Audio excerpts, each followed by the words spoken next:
হয়তো বাংলার সব মানুষ জানেন না যে মুর্শিদাবাদ জেলা জুড়ে গত কয়েকদিন ধরে ইন্টারনেট পরিষেবা বন্ধ। কারণ হিসাবে দেখানো হচ্ছে বেলডাঙ্গায় সাম্প্রদায়িক উত্তেজনা।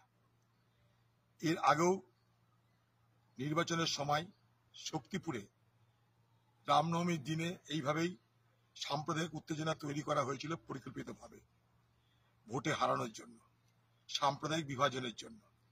এবারেও একটা উৎসবের দিনে পরিকল্পিতভাবে আবার সেই ষড়যন্ত্র করা হলো। কি ষড়যন্ত্র লোকে জানলো না, কিন্তু মানুষের মধ্যে বিভেদ, বিচ্ছেদ আর হানাহানি তৈরি করার পরিবেশ তৈরি হলো।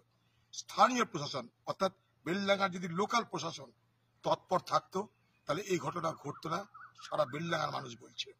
কিন্তু এখন কি সমস্যা হয়েছে, আমরা দেখছি যে সারা মুর্শিদাবাদ আশেপাশের জেলার বাইরেও বিভিন্ন এলাকায় ইন্টারনেট পরিষেবা বন্ধ হওয়ার কারণে সমস্ত মানুষ আজ যে পরিষেবা থেকে বঞ্চিত হচ্ছে। যেমন মণিপুরের 7টা জেলায় ইন্টারনেট বন্ধ, তার কারণ আমরা জানি, কিন্তু হঠাৎ করে বহরমপুর সমেত গোটা মুর্শিদাবাদ জেলা এবং তার আশেপাশে ইন্টারনেট পরিষেবা বন্ধ হওয়ার পিছনে কত বড় কারণ আছে সেটা কিন্তু আমরা কেউ জানি না। যদি বড় কারণ থাকে তাহলে বাংলার মুখ্যমন্ত্রী তার প্রেস স্টেটমেন্ট করা উচিত, তার সরকারি কোনো ভাষ্য থাকা উচিত। কিন্তু সবাই আমরা অন্ধকারে। আর এই ইন্টারনেট পরিষেবা বন্ধ হওয়ার সুযোগ নিয়ে একটা শ্রেণীর দুষ্কৃতিকারীরা তারা আরো বেশি করে কিন্তু গুজব ছড়ানোর চেষ্টা করছে।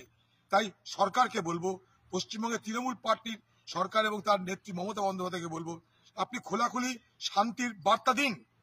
এখনো পর্যন্ত অনেক মানুষ ঘরে ফিরতে পারেনি, প্রশাসন নিশ্চয়ই চেষ্টা করছে, কিন্তু সেই চেষ্টা যথেষ্ট নয়, আরো বেশি চেষ্টা করতে হবে। আমরা শান্তি ফেরাতে চাই, আমাদের সেখানে যেতে দেওয়ার ব্যবস্থা করো। আমি সেখানকার পুরনো জনপ্রতিনিধি, মানুষের কাছে যেতে চাইছি, আমাকে যেতে দেওয়া হচ্ছে না। আমি প্রশাসনকে বলেছি মানুষের কাছে যেতে দিলে সেইখানকার মানুষের সমস্যা সমাধানে আমরা তৎপর হতে পারবো। আজকে মণিপুর আর বহরমপুর সমেত গোটা জেলাকে একাকার করে দেওয়া হলো। বাংলার মুখ্যমন্ত্রী, আপনার স্টেটমেন্ট চাই, আপনার বার্তা চাই আমরা।